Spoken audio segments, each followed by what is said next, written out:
Hello. Hello, ji good afternoon, sir. Yeah, good afternoon. So, so when should the session start?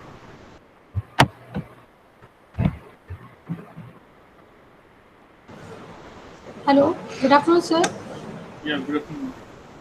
It is my pleasure to So, invite such Dr. Buddheswar Mazumudar, sir. Welcome back, sir. So please good start your afternoon. session.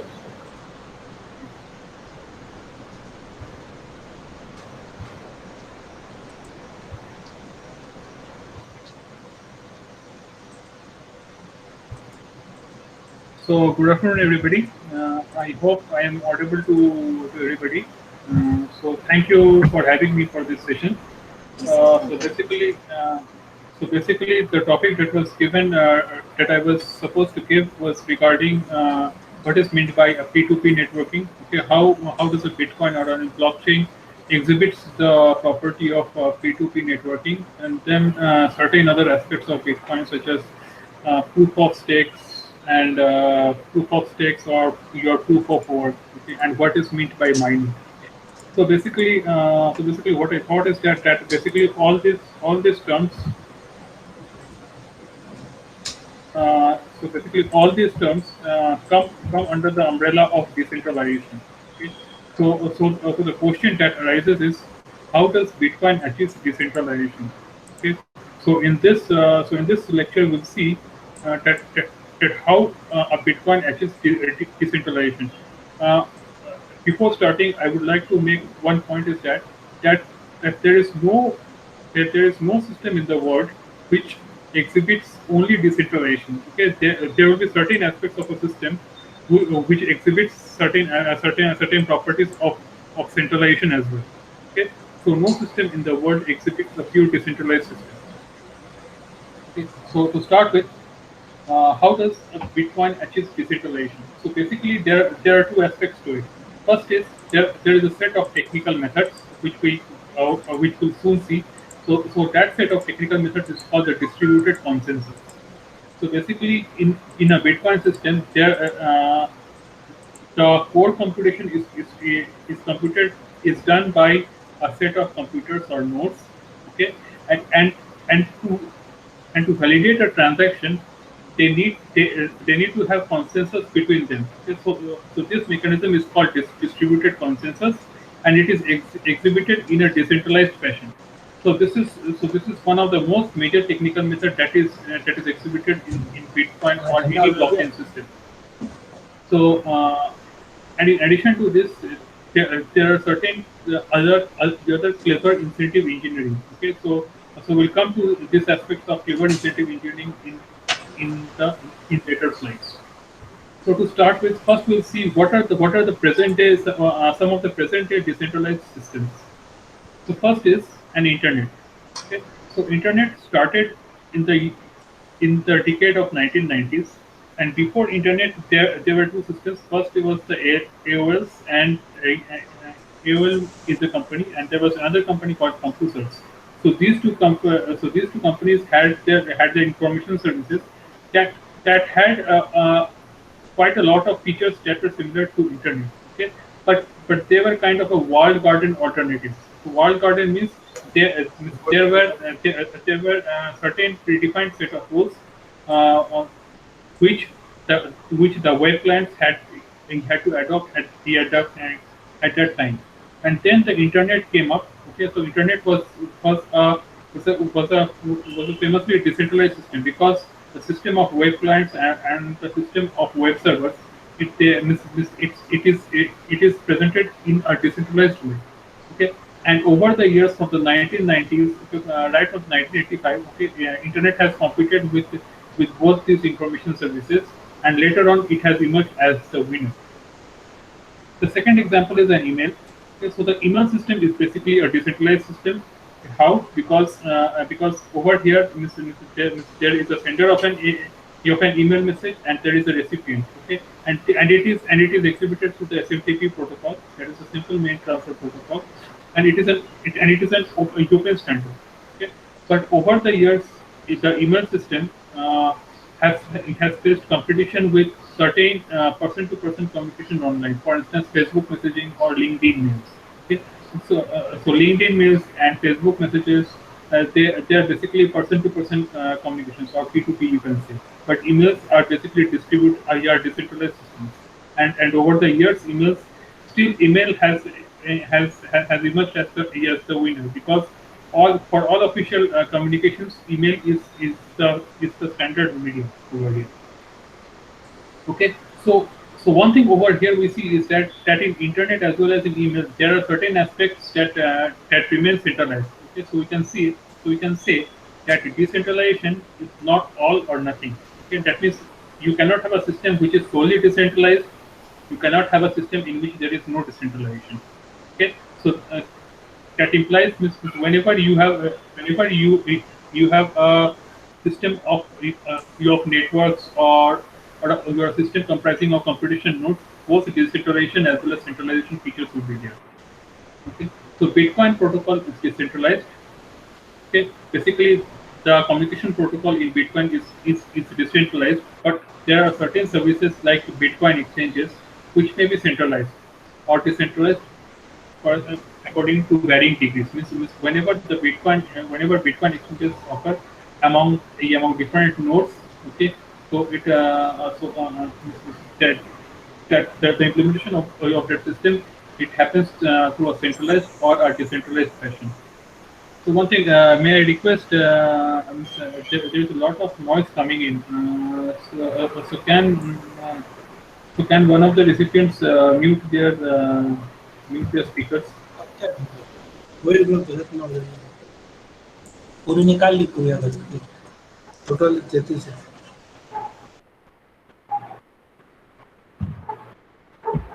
Ji sir, So, मुझे तो गाड़ी so now, so now the question is how Bitcoin achieves decentralization.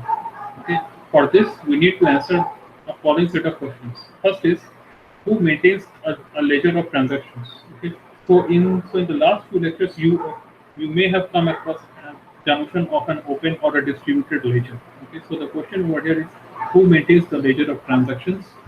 Second is who has the authority over which transactions are valid. Okay, means who decides whether a transaction that is being performed in a Bitcoin that is a valid transaction or not.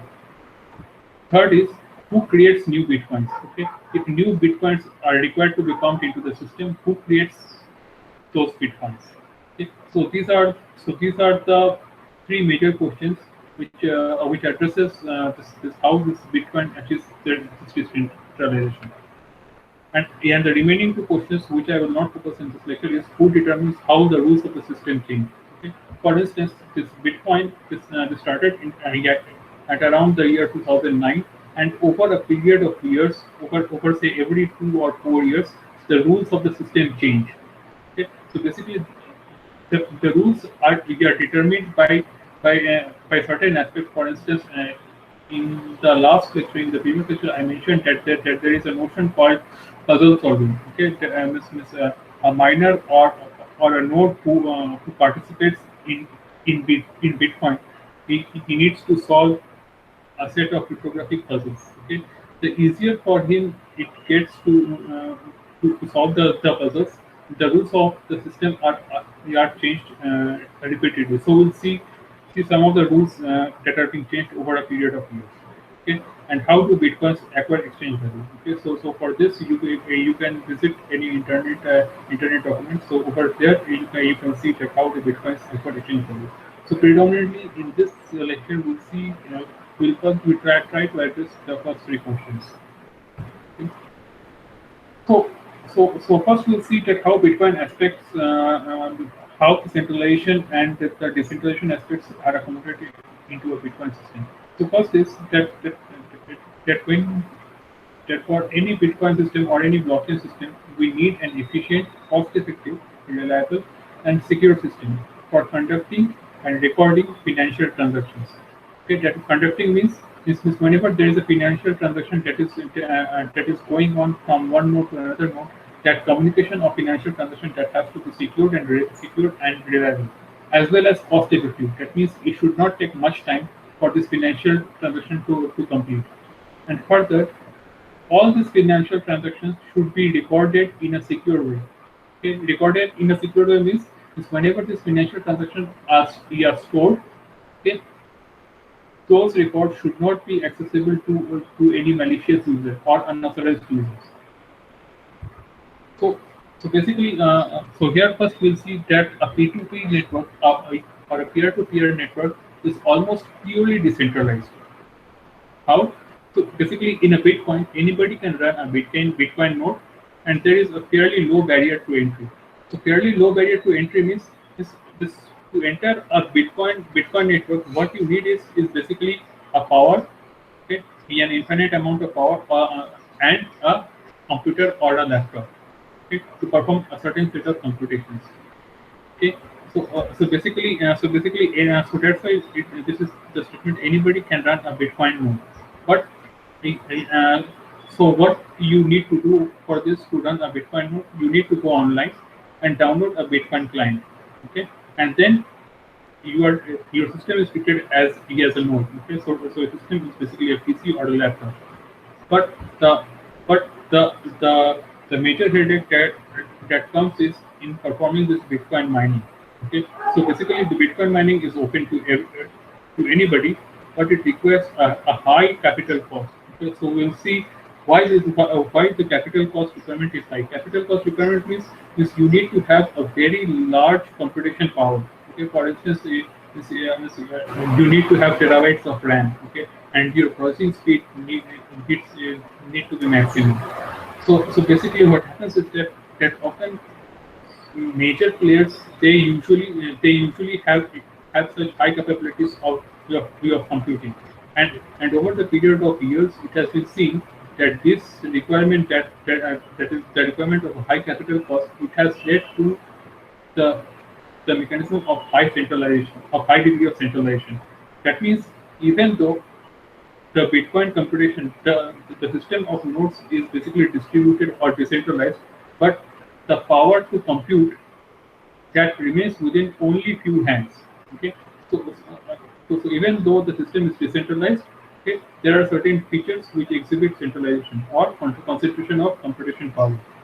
Okay, so this we'll see in the Bitcoin mining ecosystem. So first we'll see a motivating application. Okay, so in this topic we'll see how a distributed consensus is exhibited. Okay, so for the motivating application, we'll take up an example of Facebook. Okay, so consider the backend working of any large social networking company, say Facebook.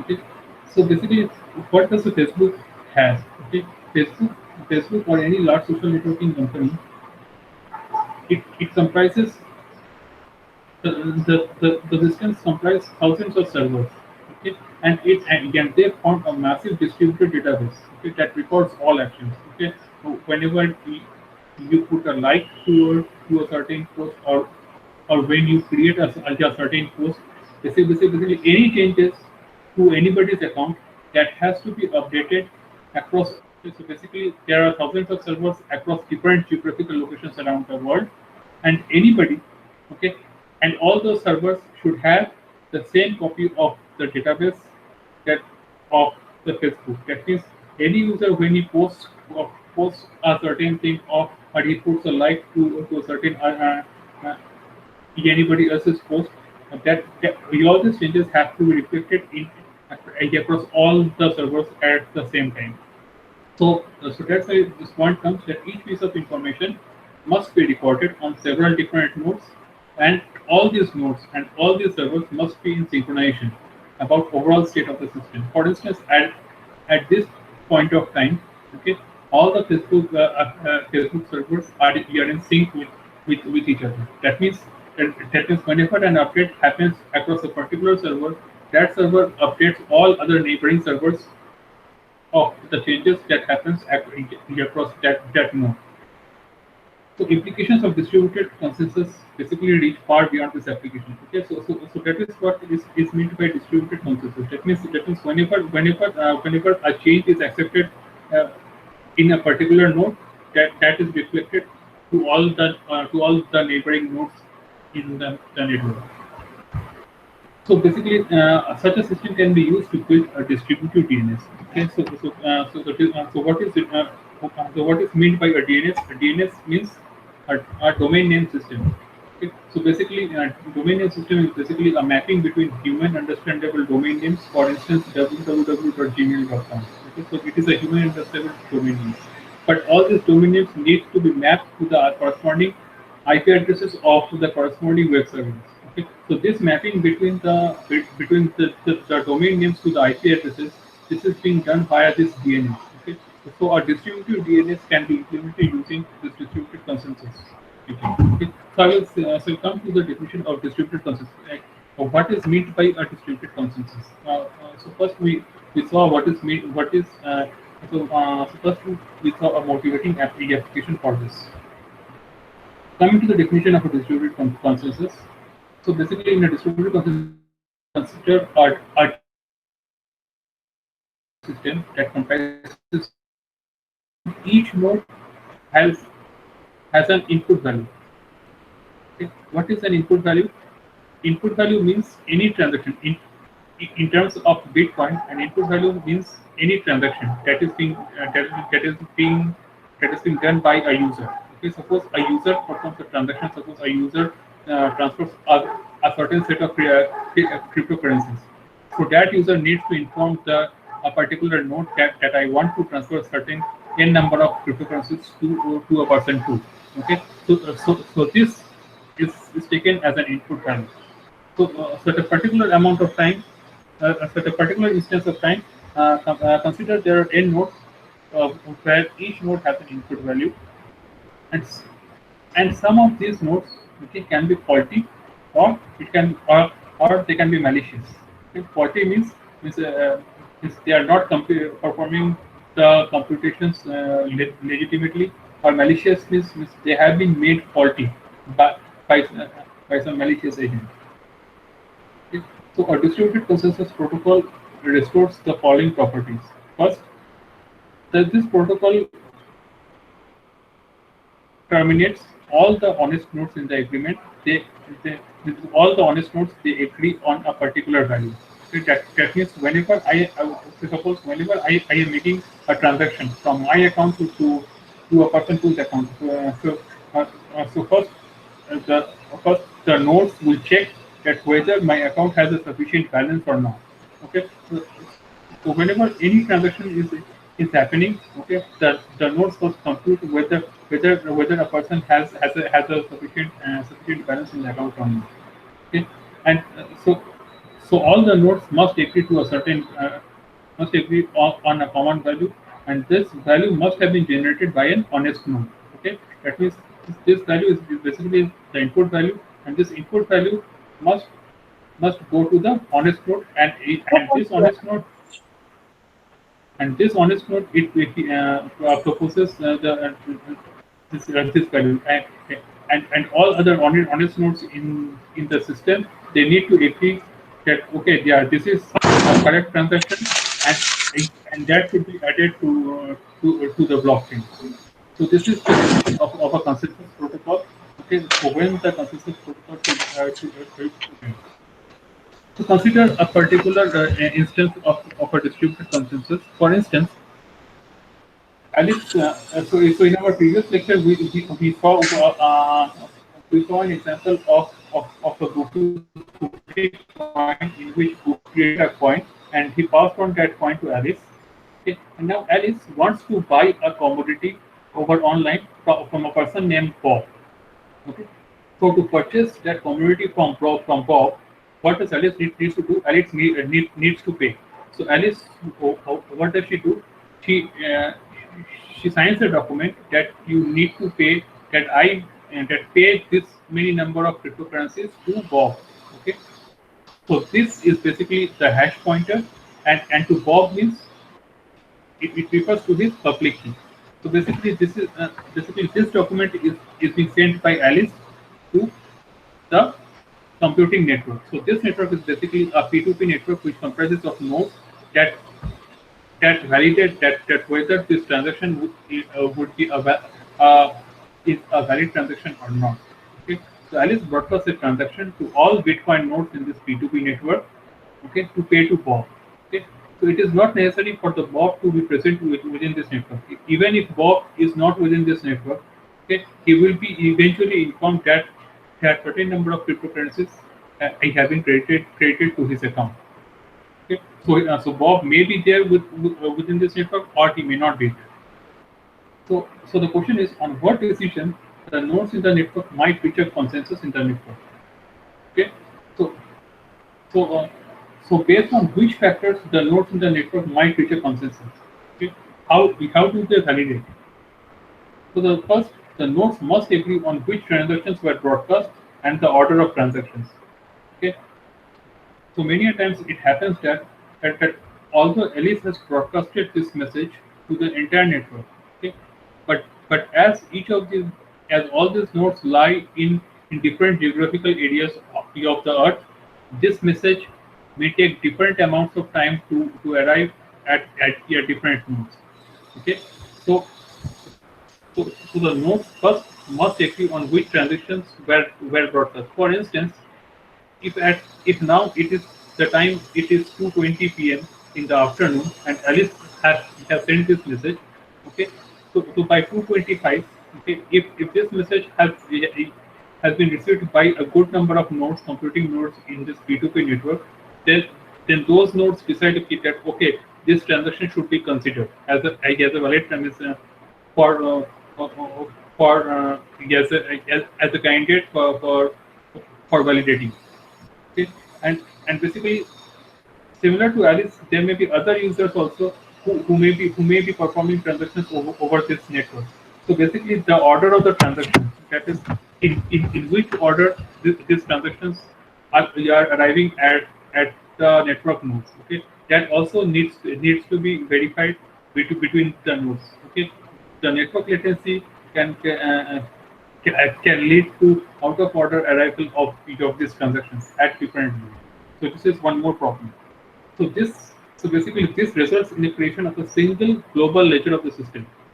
Okay. So whenever a transaction, for instance, Alice's transaction, so if Alice's transaction is validated, that okay, yeah, this transaction is valid, that needs to be updated into a global ledger of the system, and a copy of the global ledger of the system is maintained at each of these nodes.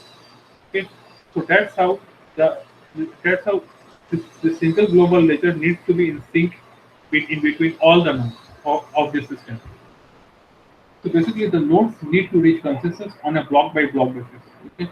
So in our previous lecture, we saw that a block comprises of multiple transactions, and and whenever a particular block is taken, first calculation of all the transactions in that block is being done by the network. Okay, so how a block is chosen, or how a node is chosen. Okay, that we will come later in this lecture. So basically the point is that the nodes need to reach a consensus on a block by block basis. First, a block is taken, all the transactions in that block needs to be validated, and then only that block is is added to the to the global ledger. Okay. So now the next question is, how exactly do the nodes come to consensus on a block? Okay. That means, in other words, how do the nodes agree, okay, that whether all the transactions in a block are valid or not? Okay. Until and unless all the honest nodes in the network come to a consensus, that block will not be put into the global ledger. That's why it takes a significant amount of time, even after you have performed a transaction on Bitcoin. Okay, for that transaction to appear into the global ledger, it takes a significant amount of time, because first that transaction needs to be validated. Okay, and that validation has to be verified by all the honest nodes in that network, because it is a distributed system. It is a decentralized system.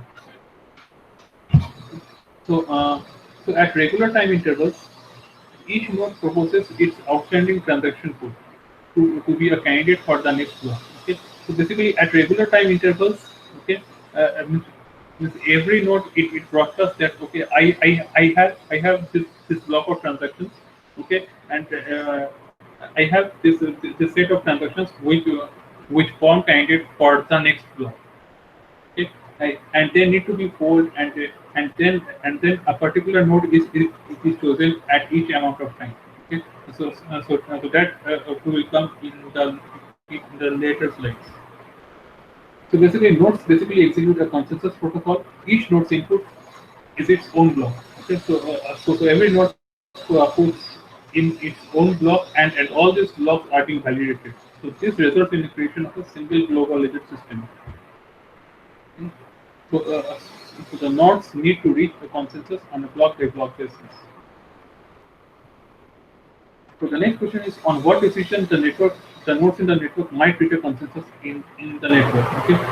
So based on which principles the nodes in the network should reach a consensus. First, each node has a pool of transactions that are yet to be included in the blockchain or the Bitcoin ledger.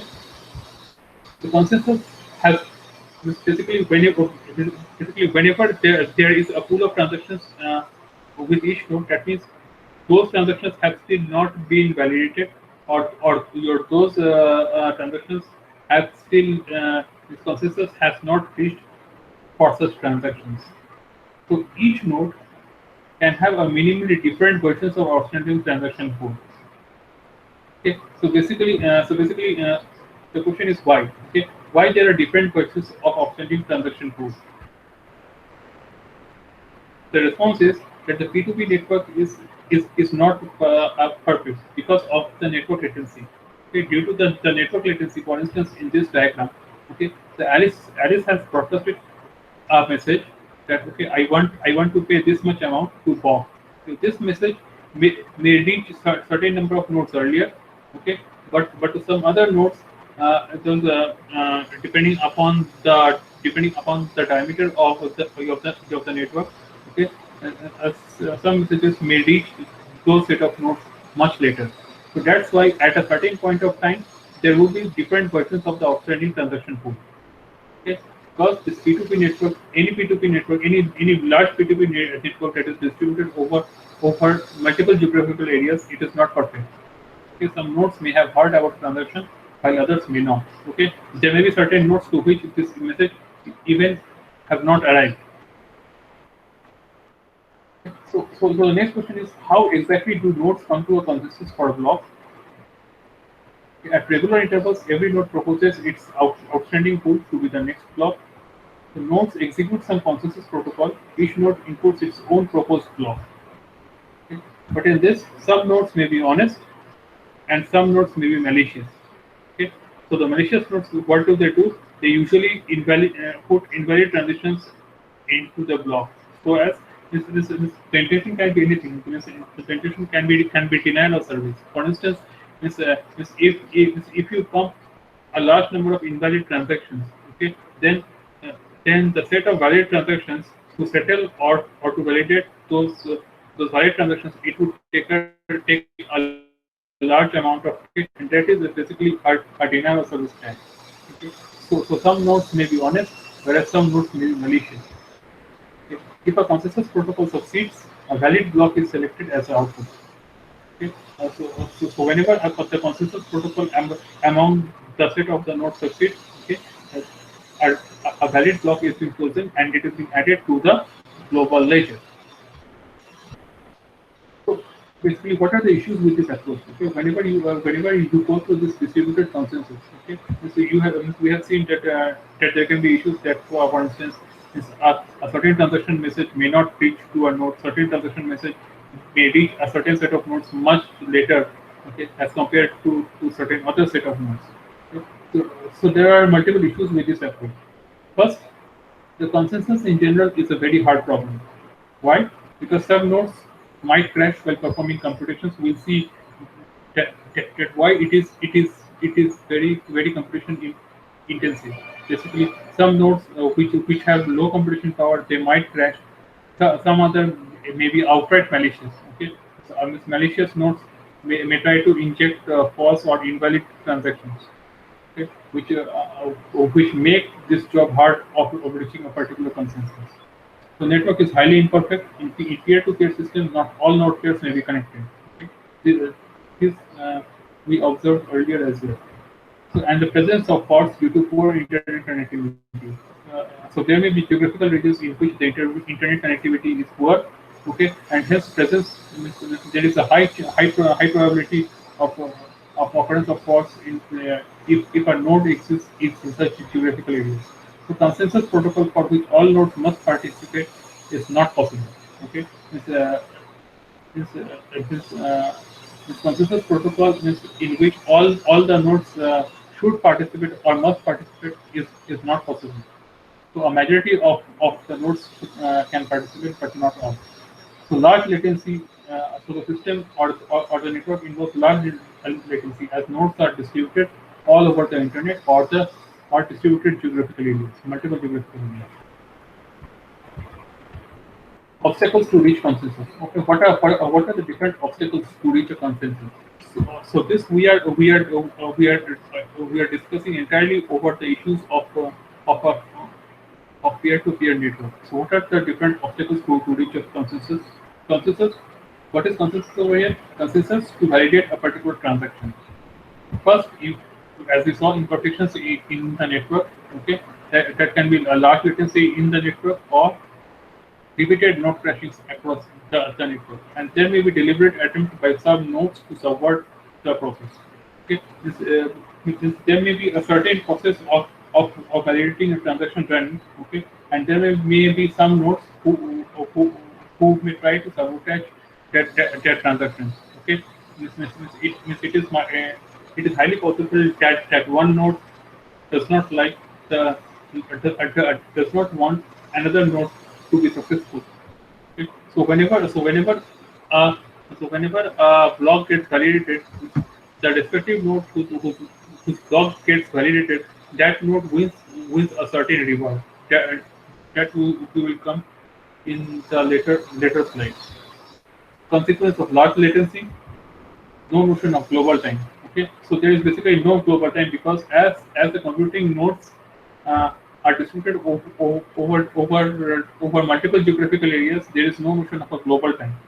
Okay, and not all nodes agree to a common ordering of transactions on the basis of timestamps. Okay, so whenever these transactions are same. Okay, so we have seen in our previous lecture that basically uh, that basically all the transactions in a block are given timestamps. Okay, but these timestamps can be different from one node to another depending upon the geographical area or depending upon the time when they have received the corresponding transaction message. Okay.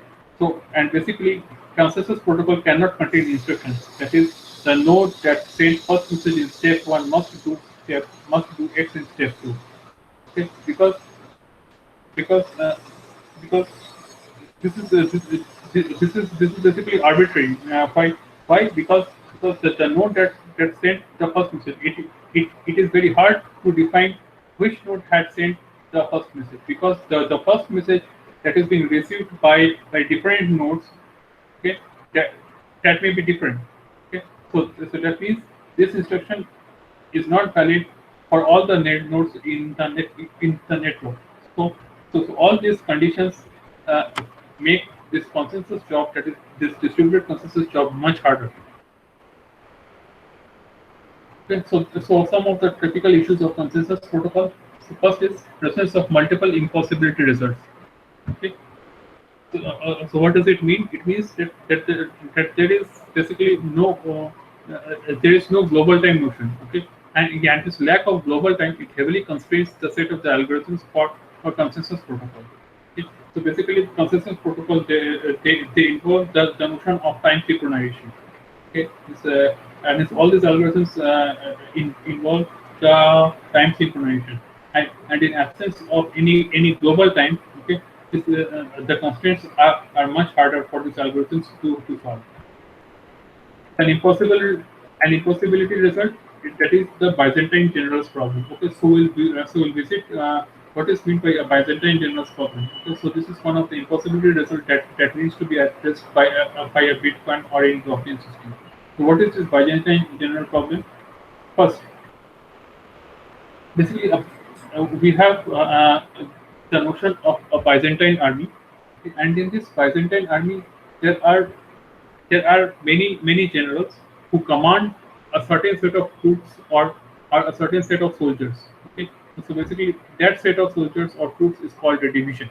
Okay, and there is a general for each division of troops. Okay, so the general commands those that set of troops, and that means for multiple divisions. Okay, there will be multiple generals. Okay, so one general for each division of your troops. So basically, the generals they basically communicate in between themselves, okay, to plan a joint action. For instance, suppose this Byzantine army wants to attack another army, okay. So all these generals need to be in sync with each other. For instance, what at what time the attack should be mounted. For instance, attack at dawn or attack at night. So basically, generals need to communicate via messenger to plan a joint action. Among them, among this entire set of generals, some generals may be traitors, okay, who want to sabotage that action, okay, or try to subvert processes, so that loyal generals do not arrive at a unified plan. Okay, this set of traitor generals they don't want the loyal generals to win that war. So instance of so in this so in respect of blockchain network, data journals may be 40 nodes or 40 processes. So the goal, what is the goal of this problem? That is all loyal generals need to arrive at same plan, and traitor generals should not be able to have any effect on the final plan. So that is the goal. And the proven result means it has been shown, it has been theoretically shown that that that to mount a successful attack, it is impossible to achieve if one third of or more generals are traitors. If there are n number of generals, and amongst those n number of generals, if n by 3 or more generals are traitors, then a successful attack cannot be mounted because a consensus could not be reached. Okay, so this is a very important impossibility results with respect to the consensus protocol. So basically, there are certain sacrifices or certain set of trade-offs that need to be done to address such Byzantine generals problem. And one such consensus protocol is the Paxos consensus protocol. Okay? So basically, this protocol it never produces inconsistent results, but it accepts certain set of trade-offs. Okay, that means you need to accept that that you need to go by the fact that a certain set of generals would always be traitors or who don't want other generals to succeed.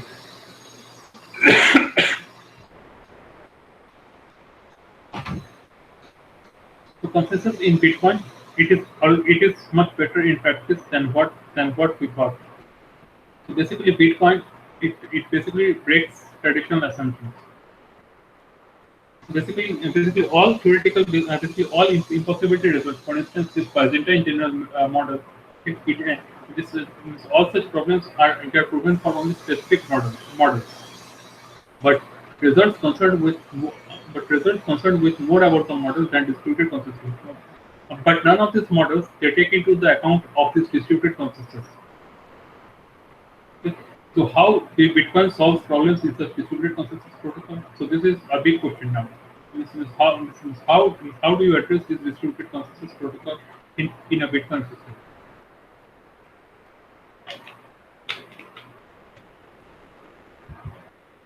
First, okay, as we will see, that is distributed consensus is basically a technical method. Okay, so it is based on a certain set of theories that have been well established.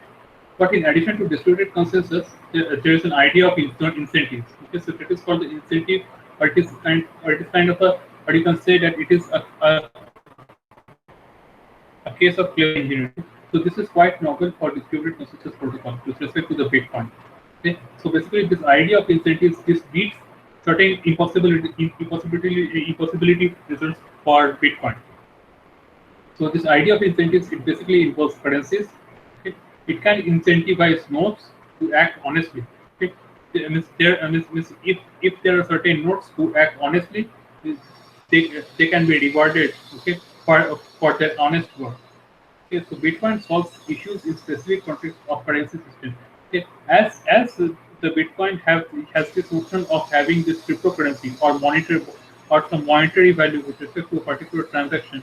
Okay, this idea of incentives, it beats a large set of this impossibility results.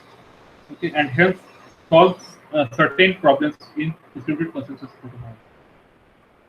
Okay, and then in Bitcoin, any consensus algorithm, it relies on randomness. We will see how this randomness is being exhibited. So that also thwarts many problems, solves many problems. So basically, to reach a consensus, there is no specific starting point. That means there is no particular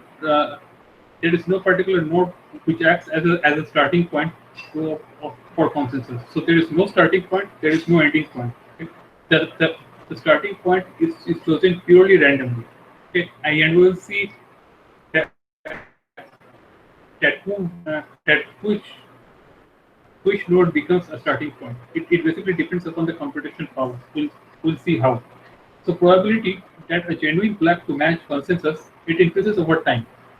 Okay? So basically, initially it may happen that that a false block may may be may have been validated, but over a period of time, a genuine block will all the probability that a genuine block will be added to a ledger that increases much faster. Okay? So the probability that consensus views diverge drops exponentially. So initially there may be a wide divergence, a large divergence between the consensus among the computing nodes. But as time progresses, okay, majority of the honest nodes they agree or they converge that yes, this transaction that has been made from Addis to Bob, this transaction is a valid transaction if it satisfies the set of the constraints. Okay, so basically consensus without identity. So basically all these computing nodes, they don't have any identity. Means you cannot associate a person's any identity with a computing node. So this is a difference with the traditional distributed consensus algorithm. So Bitcoin nodes do not have any persistent do not have persistent long-term identities.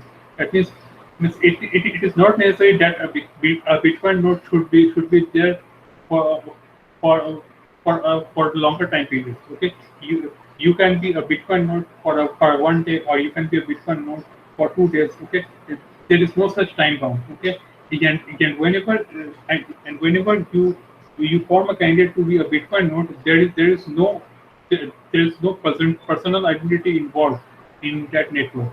Okay, and there is no central authority to assign the identities. Okay, and verify malicious intentions. So hence malicious intentions would always be there, but there is no central authority, okay, to validate this thing. Okay, right? And there is no central authority who would assign identities to this. So one such instance is a Sybil attack. So what is meant by a Sybil attack? So consider a scenario in which there is a very powerful node, okay, which has a very large computation power.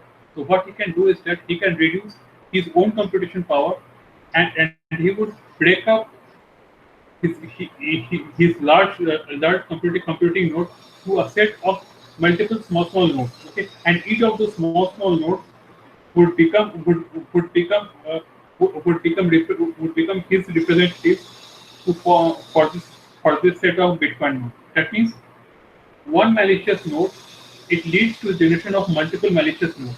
Okay, and in such a case, if and in such a case, with such a large number of nodes, okay, they can produce a bias in deciding that whether a particular transaction is valid or not.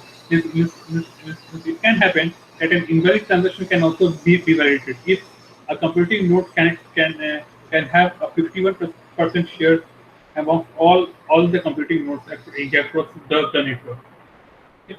So basically, what happens is that in a Sybil attack, it comprises copies of nodes that a malicious adversary can create to look like there are a lot of different participants, and all participants are controlled by the same malicious nodes. Okay.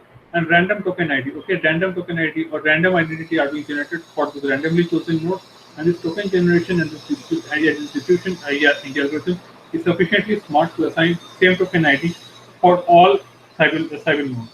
Okay, so this distribution algorithm or this distribution consensus algorithm, what do they do is that they have the intelligibility to decide that okay, all these nodes, they are basically form a group, and hence the same token ID is being given to all these Sybil nodes. Hence, in that case, when the same token ID is being given to all these nodes are being treated as a single node.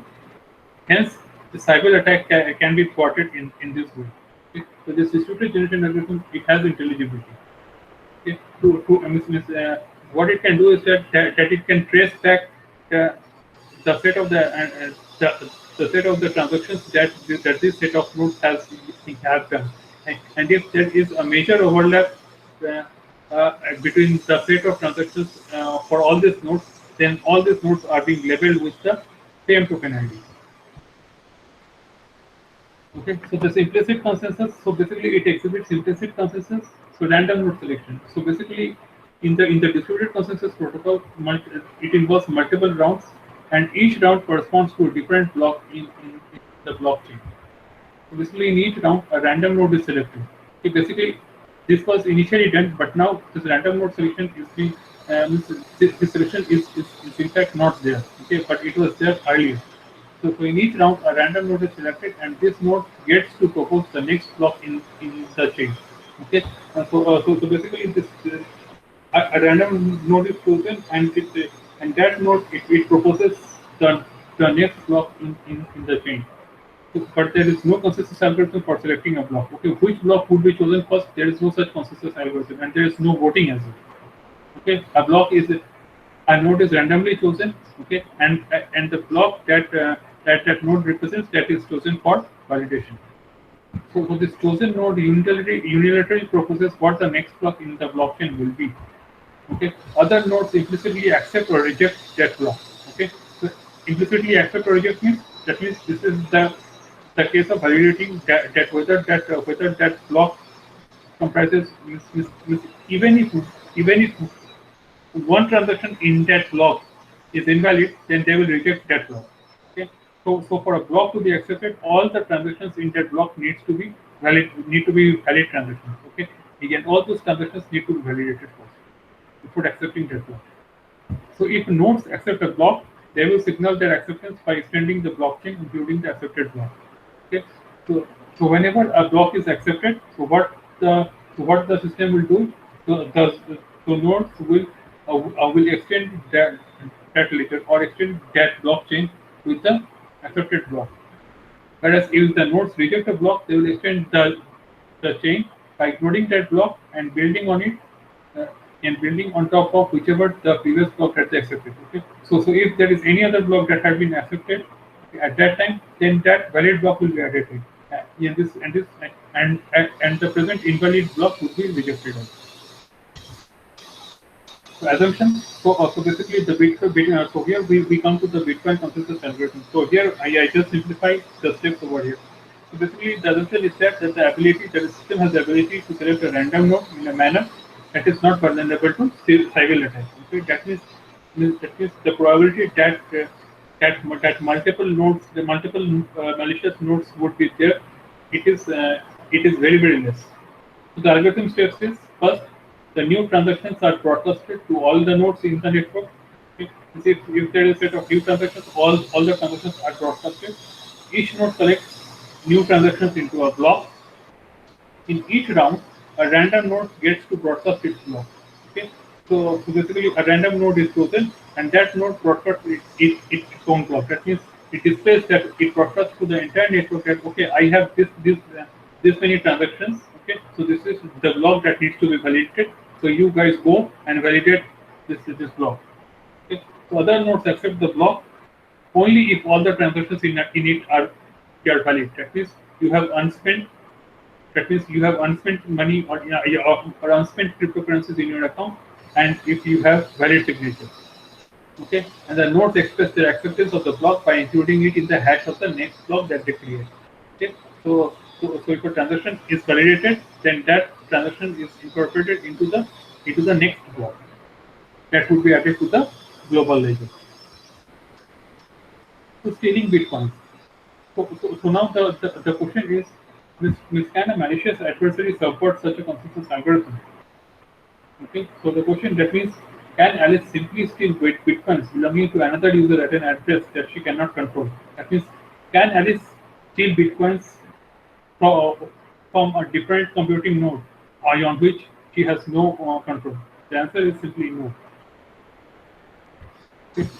For this, what Alice needs to create, Alice needs to create a valid transaction that spends that coin. Okay, that means for this, for Alice to steal any Bitcoin, what she needs to do is that she needs to forge signatures. Okay, and as we saw in our previous lecture, the unforgeability game. Okay, so there was a challenger and an attacker. Okay, so the attacker needs to make n number of queries. Okay, it gives n number of documents to the challenger. For each document, the challenger gives the signature. Then after n number of queries, if the challenger produces a valid signature, okay, corresponding to a particular document, then the challenger has succeeded in forging the signature of the challenger. Okay, then the attacker has succeeded to forge the signature of the challenger. Okay, but this is usually not possible. Okay, because the digital signature algorithms are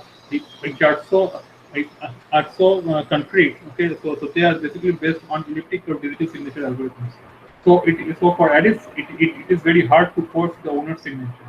Okay, and she cannot do it if a digital signature scheme is used. For elliptic or digital signatures, it is totally improbable. So as long as the underlying cryptography is solid, okay, she is not able to simply steal the bitcoins. Second attack that she can mount is denial of service. Okay, so denial of service, as I said, that there can be a computing node which really dislikes another computing node, and hence wants to invalidate certain set of transactions that have been proposed by that computing node. For instance, take an instance wherein Alice dislikes some other user Bob. Okay, Alice doesn't want Bob to have any successful transaction or any successful block. So Alice will not include any transactions originating from Bob's address in any block that she proposes to get onto the blockchain. So what she will do is that if there is any transaction that arises from the Bob's address, okay, she will not propose that transaction to be a valid to be a candidate for a block. So if Bob's transaction doesn't make it into the next block that Alice proposes, he will just wait. Okay? So what can Bob do? Is if Bob's transaction is not considered by Alice, then Bob needs to wait for some other honest node, okay, who will consider Bob's transaction for candidacy. Okay? So Bob just needs to wait for an honest node to get the chance to propose a block. Okay, so this denial of service is also not feasible because inherently there will always exist a certain set of honest users, and one of those honest nodes would obviously consider the Bob's transaction for violating the candidacy. The next attack this is one of the most strongest forms of attack, and it is called the double spending attack. Okay, so I will come to this attack. So I will first elaborate what does the double spending attack mean. For instance, consider, say Bob is a vendor or a merchant, okay, who is selling a particular commodity on through say Amazon, okay, Amazon or your Flipkart. So now, if say Alice, what she does is that she is interested in buying a candidate, in buying a commodity, okay, from Bob. So what she can do is that, for instance, over here, okay, corresponding to this transaction, okay, she purchases that commodity from the Bob, okay, and to purchase that commodity, she pays a certain number of cryptocurrencies. So she signs a document, okay, and she tells, pay this much amount to Bob. Okay, to Bob means to the public key of Bob. Okay, and and she broadcasts this message to the set of to the set of nodes in the network. Now, as at that point of time, as it would take a certain amount of time to validate that transaction. Okay, even though Alice has committed that okay, this set of cryptocurrencies would be used to pay to Bob. Okay, those number of cryptocurrencies are still there with Alice. Okay, what can Alice do is that she can again use the same set of cryptocurrencies to perform another transaction. For instance, she can pay the same set of cryptocurrencies to another node that is controlled by her own. That means at the same time instant, what is Alice doing? Alice is using the same set of cryptocurrencies to buy commodity from Bob, from the merchant Bob, as well as Alice is using the same set of cryptocurrencies to transfer to her account, to her another account, or to her another node. So so what does this blockchain ledger would look like, or the Bitcoin ledger would look like?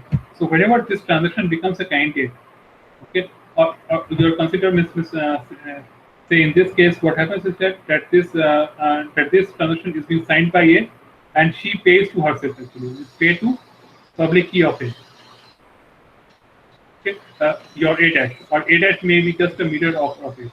So what happens is that she is using the same set of cryptocurrencies to pay to A dash as well as to pay to B.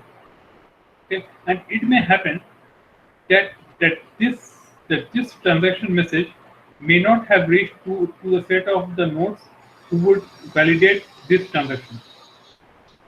Okay, that means it may happen that after say 10 minutes or say 15 minutes, both these transactions get validated. Okay, so if both the transactions are validated, that means it is a case of double spending attack. That means you are using the same set of currencies or same set of notes to buy two different commodities. Okay, on one hand, Alice is paying to Bob, and she is again paying the same set of notes or cryptocurrencies to her another account. Okay, so this is a case of a double spending attack.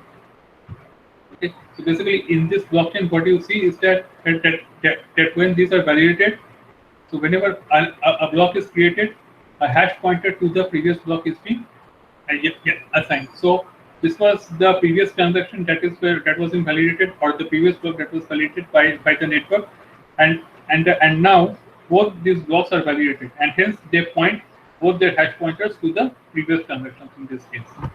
So the arrows are pointers from one block to the previous block that it extends, including a hash of that previous block.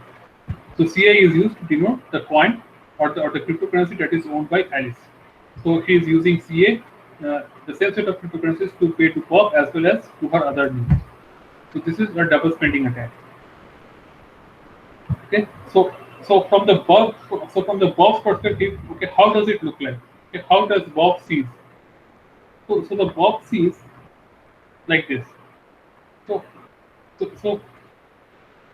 basically, the same cryptocurrency is being used to purchase the Bob's commodity, okay, and the same cryptocurrency is used to transfer money to Alice's another account.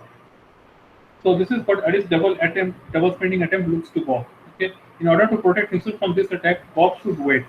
Okay, so basically Alice is buying commodity from Bob. Okay, so just at the initiation of the transaction, Bob should not release that commodity to Alice. Okay, what should Bob do? Bob should wait for confirmations. Okay, at least a certain number of confirmations that okay, this was indeed a valid transaction. Means once this transaction has been confirmed, that means once this set of cryptocurrencies or this digital signature has come to Bob, Bob can make use of the same set of cryptocurrencies to perform another transaction. Okay, and observe that how does this cryptocurrency flow across the network.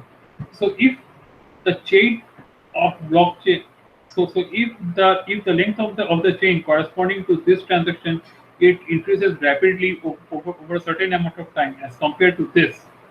Okay, then because a block will be added to the network. There is a large probability, there is a high probability that a block would be added. Okay, given the condition, it is validated by a set of valid nodes. A set of honest nodes. So whenever under the assumption that the honest nodes are largely successful in adding blocks to this blockchain or to this ledger, then over a period of time, say after 3 or 6 confirmations, then Bob can be assured that okay, no, the cryptocurrencies have indeed reached me. Okay, and this double spending attack has been thwarted. So the only way that Bob can thwart this is to wait. Okay, first he needs to wait that whether this cryptocurrencies have indeed reached his account, and then he needs to perform the same set of transactions, same set of cryptocurrencies to perform another transaction. Okay, so how do we know if this double spending attempt is going to succeed or not? It depends on which block will ultimately end up in the long-term consensus chain. So basically, this blockchain is basically a long-term consensus chain. So larger the length of the chain, okay, it will have a larger probability of success. If it can even happen that the length of the consensus chain for this double spend attempt is larger. In that case, this consensus after a period of time, this would be deleted. Okay, so this will not be considered to be a valid chain anymore. Okay, so it purely depends upon the long-term consensus chain, that whether it is a Alice to Bob transaction was valid or Alice to Alice transaction was valid. So basically, nodes often follow a heuristic of extending the block. Okay, it basically depends upon the heuristic. It's either the genuine transaction can be considered to be valid, or a double spent transaction can also be considered to be valid. It basically depends upon a set of heuristic algorithms. Because of the network latency, it could be easily be the fact that the block that a node first heard about is actually the one that was created second. Okay, so due to the network latency, it can be fact that means basically there are other set of nodes, okay, other set of honest nodes, and they need to decide that okay, whether this transaction was performed first or this transaction was performed first. Okay, so depending upon the network latency, it may be case that certain set of nodes that this transaction would have reached first to the set A of the nodes, whereas for a certain set, say set B of nodes, okay, this transaction may have reached first. So depending upon which transaction has reached first to them, they would consider that to be the first transaction to be considered for validity. Okay, so if it is order independent, then basically, literally speaking, then either of these transactions could be considered valid, okay? Even though this was a malicious intention. Okay, so some chance that the next node that gets to propose the block will extend the block containing the double spending. So that was what I am saying, that the double spending amount and that the double spending block may also be that the double spending transaction could also be considered to be a valid transaction. So Alice could further try to increase the likelihood of this happening by bribing the next node to do so. Okay, so what it says that Alice can further extend this chain by bribing other nodes. Okay, and that means she can quickly perform a certain set of transactions by bribing other nodes and validating those set of transactions. In that way, she would like to add on this link, consensus link, much faster by bribing the other node. But for that, she needs to have significant amount of resources. So that's why the centralization of power it is a very bad thing in case of this double spending attack. It is quite possible that this double spending attack becomes a viable attack in case of centralization of power. Okay, so this Alice could further try to increase the likelihood by bribing the other nodes. Okay, so if the next node does build on the double spending block for whatever reason, then this chain will now be longer than the one that includes the transaction to the Bob. Okay, and in that case, that Bob's transaction node will be an orphan block. Okay, because after a certain period of time, this chain will not grow. Okay, and in that case, this block would be considered to be an orphan block if the double spending attack succeeds. So the nodes that are looking at this really have no way to tell which is a more legitimate transaction. Okay, because depending upon depending upon at what time they are receiving a transaction, which transaction they are considering to be the first transaction. It is totally random. So they have no way to tell which is a more legitimate transaction. So there are certain pertinent questions for this double spending attack. What determines which block will be included? Okay. So the honest nodes basically they follow the policy of extending the longest valid branch. Okay. So whenever there is a conflict that which branch should be extended, they will first consider that okay, this branch has a larger length. Then the honest nodes they try to validate the longer length branch. Okay. So avoid zero confirmation transaction. Okay. What should Bob do? Bob should avoid any zero confirmation transaction. This Bob should at least first wait that whether the cryptocurrencies have reached his account. Okay. Whether that the corresponding set of bitcoins has indeed reached that account. So Bob completes the checkout process on the website and allows Alice to download the software or that community right at that moment. Okay. So that means if zero confirmation transaction means even before the transaction has been confirmed, Bob allows the release of the software or the community. So the Bob means even before the checkout process is completed, Bob allows Alice to download the software. Okay. So Bob allows Alice to download the software before the transaction receives even a single confirmation. Even before receiving a single confirmation, Bob allows Alice. Okay. So this is an even stronger double spending attack. Okay, so in that case, Alice can immediately broadcast a double spending transaction, and an honest node may include it in the next block instead of the transaction that pays Bob. Okay, so over a long period of time, the transaction that pays Bob that would be considered as an orphan Bob, and that would be considered as an invalid transaction. Okay, so that means that means Bob has sold that software even without getting any money. So this would be a valid double spending attack.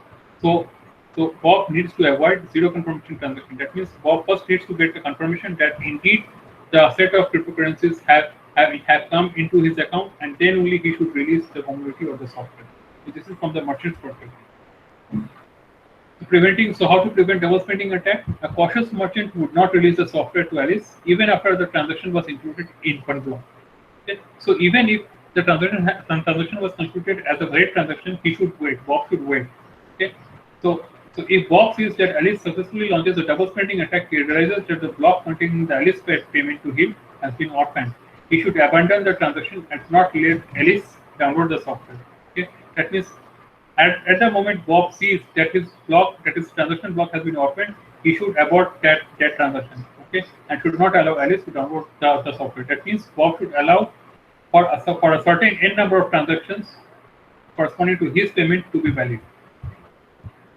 So how does consensus prevent double spending attack? So more confirmations the transaction gets, the higher the probability that it is going to end up in the long-term consensus chain. Okay, so if corresponding to the Bob's transaction block, if there are more number of confirmations corresponding to the transactions in that block, so there is a very large probability, there is a very high probability that block would remain there in the long-term consensus chain. And this is in fact true if the majority of the nodes in that network are honest nodes. So an honest node's behavior is always to extend the longest valid branch that it sees. So basically what we see over here is that the probability that the length of the smaller branch with the distributed consensus catches up with the length of the longer branch. Okay, say over a certain period of time, what is the probability that a branch which is smaller initially, okay, its length increases and at a certain point of time, okay, its length is almost the same as that of the initial longer branch, and this probability gets smaller as the length of the longer branch grows longer and longer than any other branch. Okay, so if the system is able to ensure that this longer branch keeps on increasing its length, okay, then this probability of getting this, the probability of catching up this smaller branch with the longer branch, it diminishes rapidly. So this would be true if only a majority of the nodes are malicious. If only the minority of the nodes are malicious. So for a shorter branch to catch up, several malicious nodes would need to pick in close succession, so that in a very small amount of time, the smaller branch grows up to be a longer branch. Okay. So how does consensus prevent double spending attack? Basically, the distributed consensus protocol is formulated in such a way that the probability of double spending, it is basically a function of exponentially decreasing number of confirmations. Okay, larger the number of confirmations for a particular transaction, okay, the probability of double spending for that transaction gets smaller and smaller. Okay, larger than higher the value of the k, the smaller would be the probability of double spending for that corresponding transaction. So the most common heuristic that is based in the Bitcoin system is to wait for 6 confirmations. That means Bob needs to wait for 6 confirmations corresponding to spending of those set of cryptocurrencies. Okay. So once Bob gets 6 confirmations, only then he should release that software. Okay. That is why any transactions that involves Bitcoin currencies, okay, that is means any transaction is basically slow due to this double spending attack. Okay. So as to ensure that there is no double spending, okay, the rate of transactions is there, that is much slower in case of Bitcoin. So a good trade-off between the amount of time is that you have to wait, and you're guaranteed that the transaction you are interested in ends up in the consensus blockchain.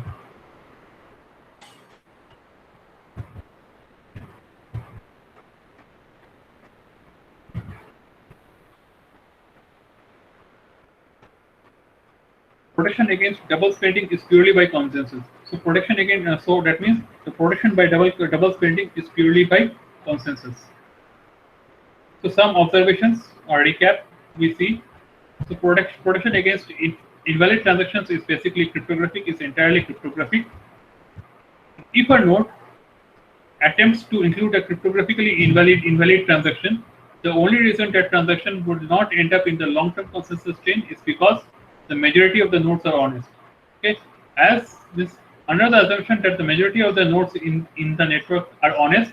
Okay, in such a condition, even if a transaction has been even if a cryptographically invalid transaction has been accepted, but over a long period of time, that transaction will not end up in the consensus chain.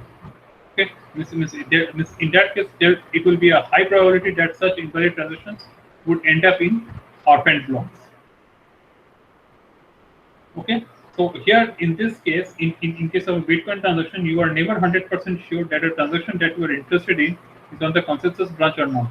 Okay, it may be there or it may not be there, but depending upon if you have a large number of confirmations, then the probability would grow exponentially. So this exponential probability guarantee is very good. Okay, so in fact, if for a corresponding transaction, if you have six consecutive confirmations, then there is a very small probability that a double spending attack would be there. So this exponential probability guarantee is rather good. Am I audible? Yes, sir. Yes, sir, you are audible. After this recap, then we come to the point of incentives and proof of work. So until now we have seen the certain technical aspects, okay, of distributed consensus. Now we see certain aspects of incentive engineering that is being done in case of Bitcoin. So basically, the question is, we cannot find if we see that under the assumption that there are certain set of malicious nodes within the network, as there is no system of identity. Okay, there is no system of a personal identity. If to mount a fine on dishonest nodes, we need to have certain identities, okay, through which we can know those set of persons. But as there is no identity, there is no question of mounting a fine on those persons. Okay, and moreover, this system cannot determine that whether a certain transaction is legitimate or not. Legitimacy of a transaction can be done only over a period of time. So the question is, can we give nodes an incentive for behaving honestly? Okay, so if we give incentive for the node behaving honestly, then there will be a higher chance that majority of the nodes would behave honestly because they will be getting incentives. Okay, so the question is, can we reward each of the nodes that created the blocks that did end up in the long-term consensus chain? Okay, so if we see that a certain set of blocks have ended up in the long-term consensus chain, can we indeed give a reward to the nodes that have generated that block? That is the question. So since these nodes, since those nodes don't reveal their real world identities, we can't quite mail them cash. Okay, so giving incentives means mailing cash to their addresses, but it is not possible because identities of the respective nodes are are purely anonymous. Okay, if not entirely anonymous, it would be almost anonymous. Okay, there is a pseudonym. You can they are being identified by the public key, and just by knowing the public key, you can't identify the person who is operating on that node. So use bitcoins to incentivize. So as this system involves cryptocurrency, okay. So what does it do? That the system provides incentives in terms of bitcoins. Okay. So use bitcoins to incentivize the nodes that created these blocks. Okay. So incentivize nodes to behave honestly by paying them in units of this currency. Okay. So give them incentives in terms of giving them incentives. Okay. In terms of the cryptocurrency, for instance, bitcoins. Okay. So the first method of rewarding is the block reward. So what happens in this? The node that creates a block gets to include a special transaction in that block. Okay. So what is this special transaction? The special transaction means whenever he makes the next transaction, means whenever he proposes the next block, okay, he makes a special transaction that okay, give me this much amount of Bitcoin, okay, to my account. Okay. So this is a special transaction. So this transaction is a coin creation transaction. So basically, the node that is being rewarded, he creates a certain number of coins and awards himself. The node can also choose the recipient address. Obviously, that recipient address would be his own address for this transaction. So payment to the node in exchange for the service of creating the block in the consensus chain. So so in a way, these coins are being created and they are being sent to the to that node's account. Okay. So basically, the value of this block. So basically, the value of a particular block, it started with the value of 50 bitcoins. Okay, it started in the year 2009. Okay, and it started with 50 bitcoins. And after every 2,10,000 blocks, means after after generation of every 2,10,000 blocks, the block reward is half. So it started with 50 bitcoins. The block reward was 50 bitcoins initially in the year 2009. In the year 2009, and after every 4 or 5 years, it has been halved. At present, it is basically it was 12.5. Okay, now it is 12.5. In the year 2016, it was 25.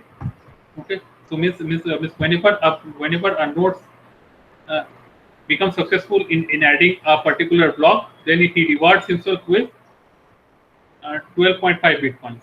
So at present, one bitcoin, the value of one bitcoin is approximately around $67,000 US.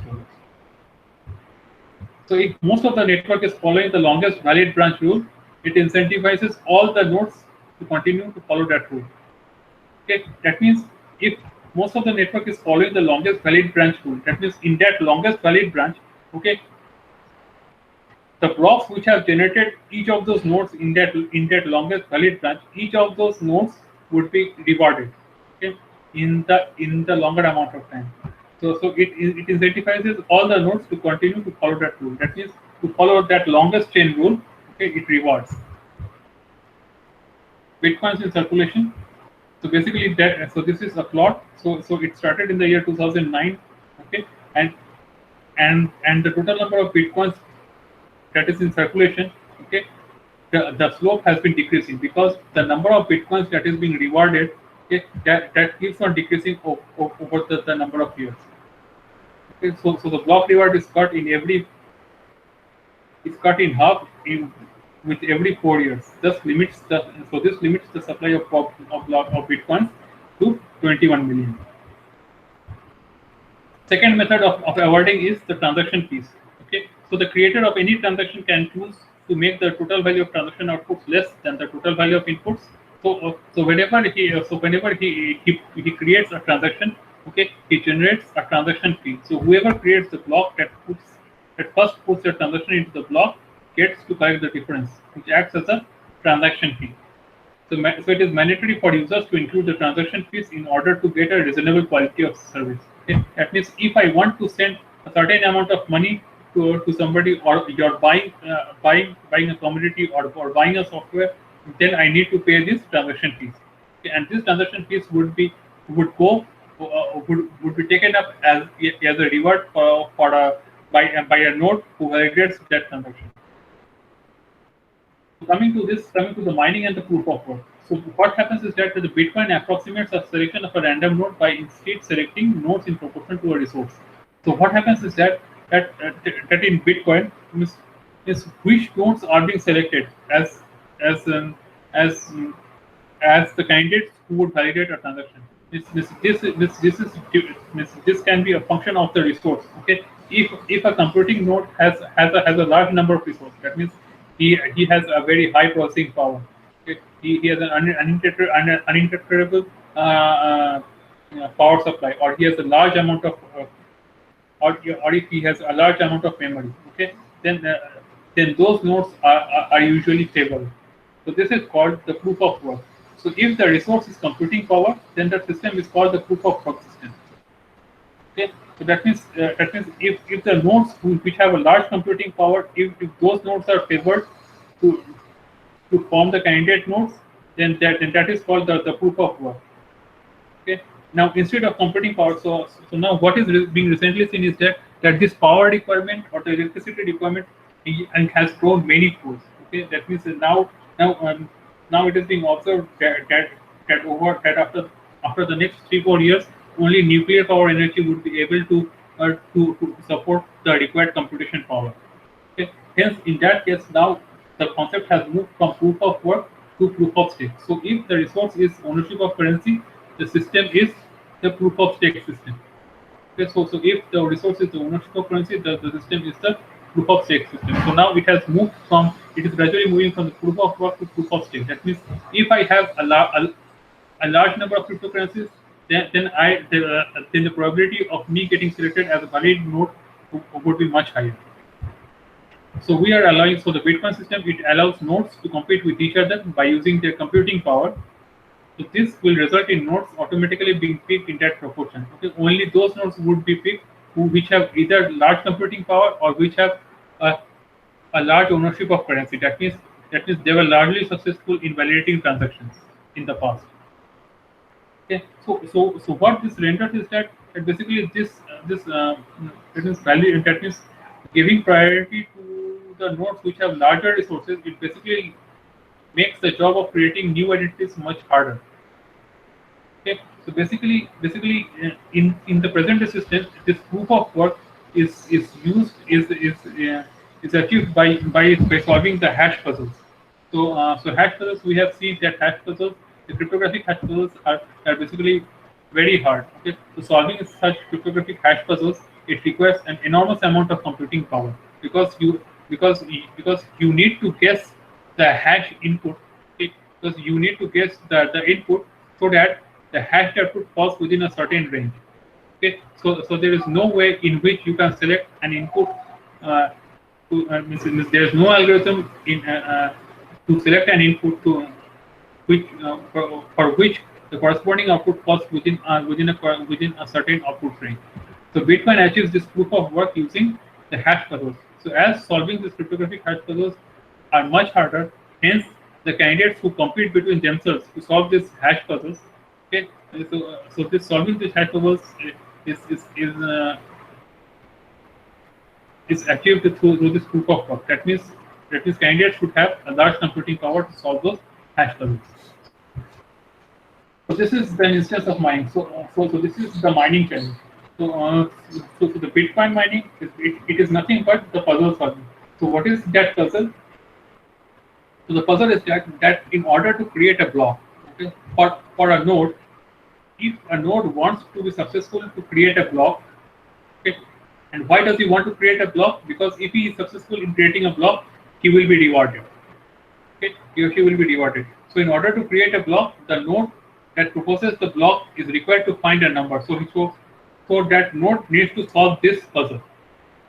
Okay, so what is this puzzle? So corresponding to that block that he wants to validate, that block has a number of transactions. Okay, so this is the transactions for that block, and prior to that block, okay, there is a previous hash. This is nothing but the hash pointed to the previously accepted transaction or the previously accepted block. So this set of transactions appended with the previous hash, and to it, the node, he needs to guess a random nonce value such that the hash for this input needs to be within a particular range or within a particular target. If he gets successful in proposing a particular nonce value, in finding even one nonce value, okay, so that the corresponding hash is less than of the particular target, then he becomes successful in mining. Okay, so this job of solving this puzzle is actually the Bitcoin mining.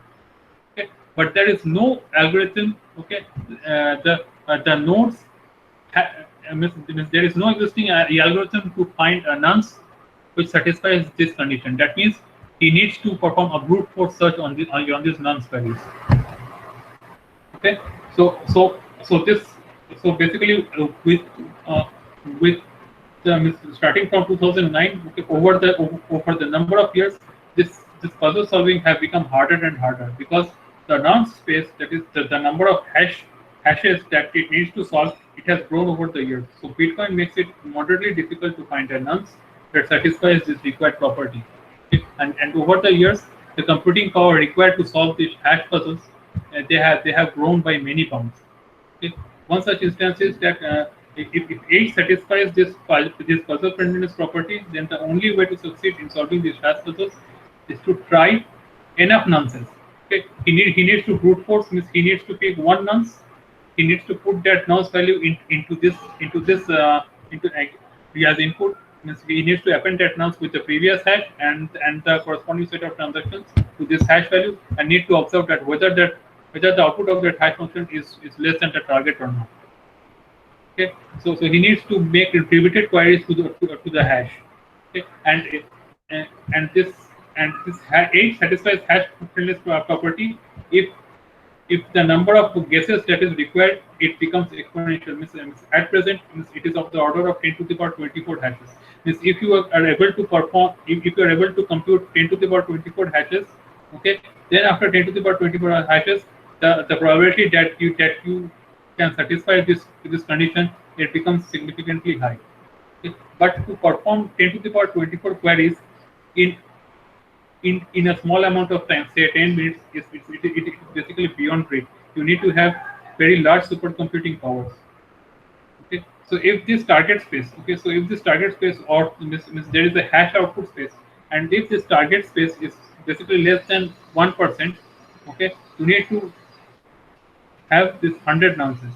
But at present, this is basically of the order of 0.001%.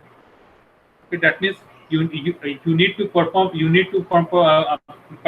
these nonce queries of the order of 10 to the power 24. So solving hash puzzles and proof of work completely does away with the requirement to magically pick a random node. Okay, so in this case, you don't need to pick any random node. Okay, which node would be successful? Okay, and earlier the notion was that you used to pick a random node, but now the candidates, the nodes which are successful in solving these hash puzzles, okay, and then this system of rewarding, okay, this proof of work, okay, so these two concepts has basically done away with the problem of picking a random node, because earlier when you used to pick a random node, okay, that random node can be a malicious node or it can be an honest node, but a node can solve hash puzzles or it satisfies this proof of work. That means proof of work means he has enough computing power. So this is possible if and only if that node is an honest node. So hence it basically does away with the problem of picking a random node in this case. So basically, the nodes are simply independently computing. So basically, what is happening is that all these nodes are independently computing. So basically, this is a waste of power because multiple nodes are trying to solve the same hash problem, okay, by just guessing the nonces each time. So basically, nodes are simply independently computing to solve these hash puzzles all the time, and out of n number of nodes, or say out of thousands of nodes, only one of them will get lucky at a particular instance of time, and will find so it will be successful in finding a random node that satisfies that hash solving property or that hash solving puzzle. Okay, so that lucky node then gets to propose the next block. That is how the system is completely decentralized. Okay, so anybody can win, but the thing is that he needs to have sufficiently high computing power. If a node doesn't have sufficiently high computing power, that node will no way succeed, and hence those nodes which have less computing power, they will not be chosen as valid nodes or candidate nodes. So basically, we have three things over here. First is the difficulty in solving that hash puzzle. So hash puzzles. So basically, three criteria. Hash puzzles need to be quite difficult to compute. So at the end of 2020 2014, the difficulty level was about 10 to the power 20 hashes per block. Okay. So that means to validate one block in the year 2020, in the year 2014, you need to perform 10 to the power 20 hash computations. And this has increased by many bounds now.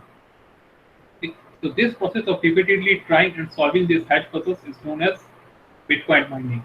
Okay. So Bitcoin mining is nothing but the problem of solving these puzzles by guessing the nonce value. And the nodes and the computing nodes which have such large computing powers, they are called as miners.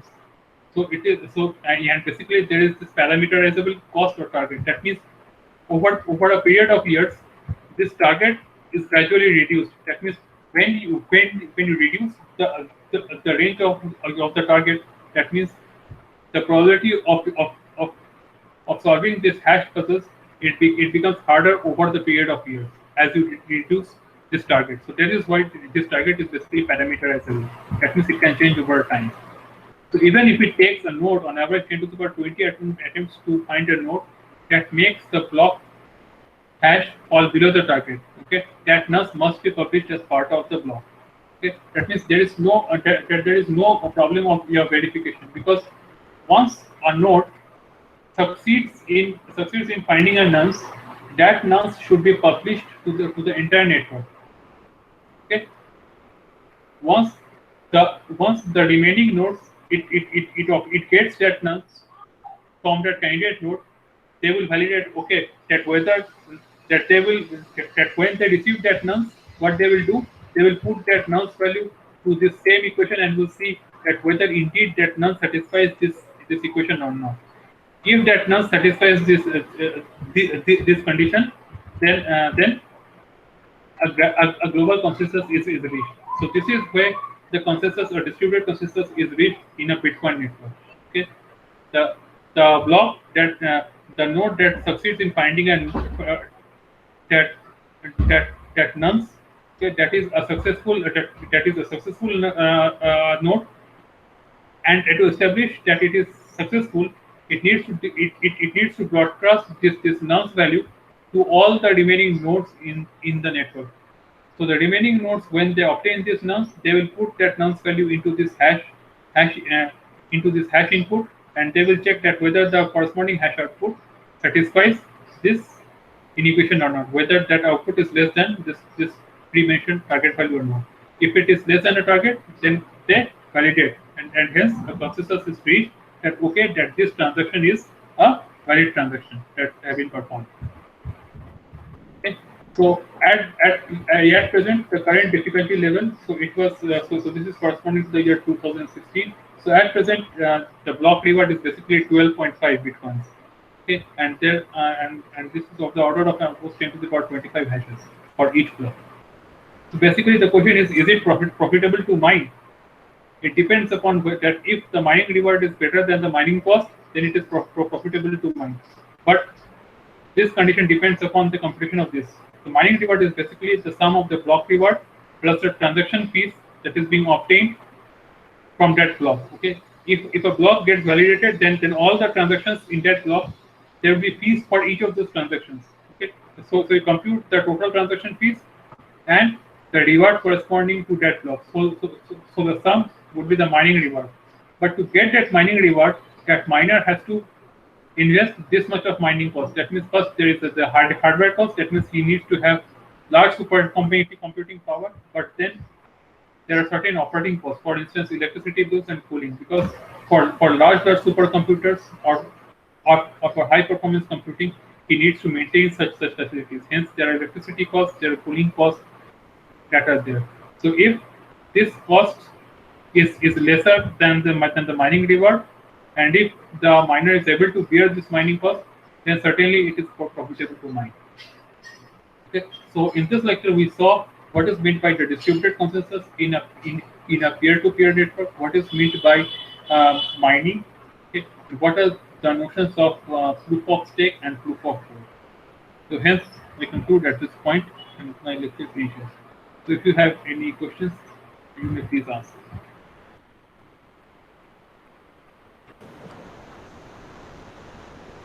So some questions in your chat box.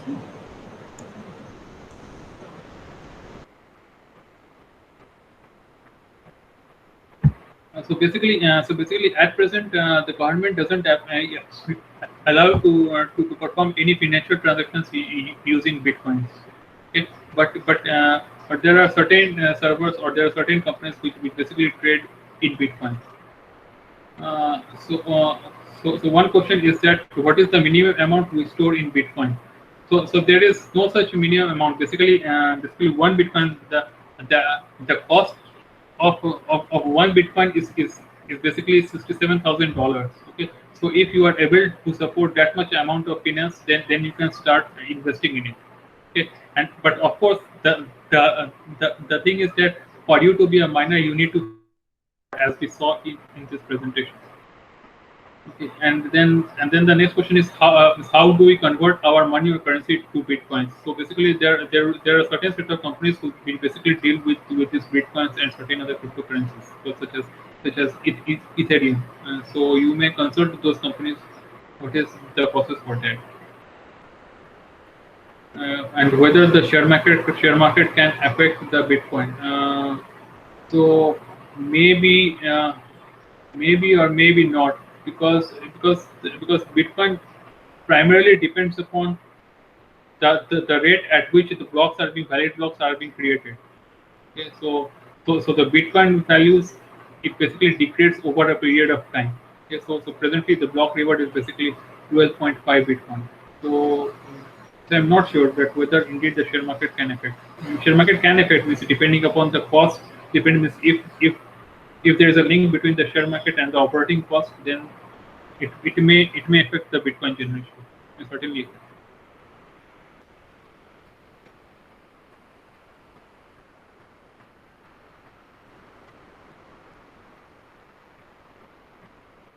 Any other question?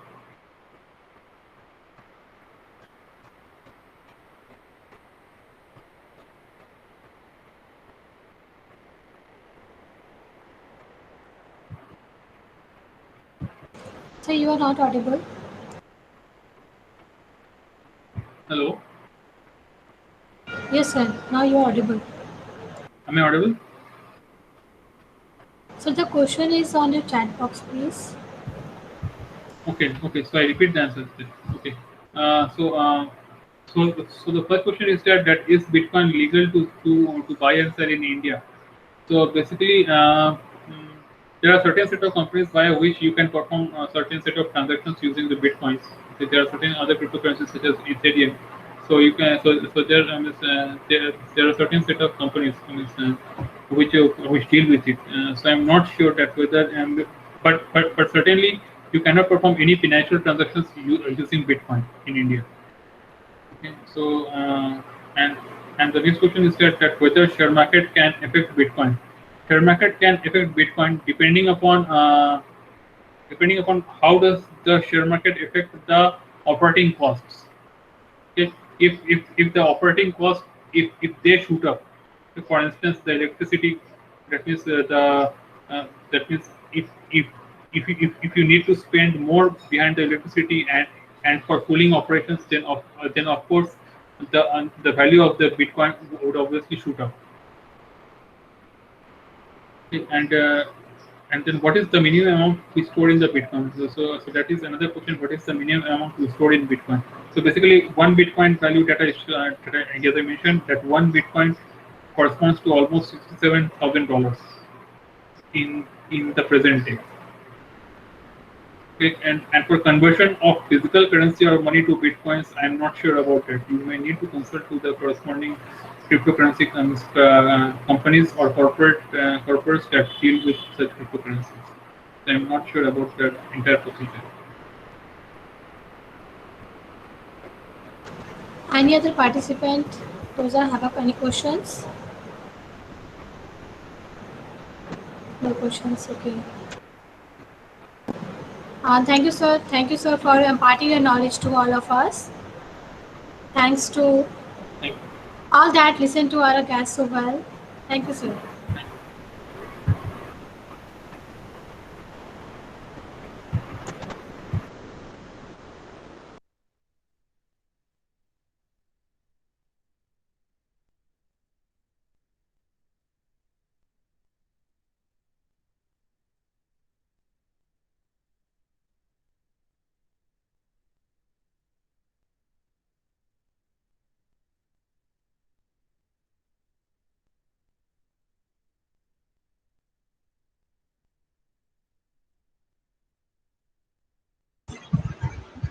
चले क्या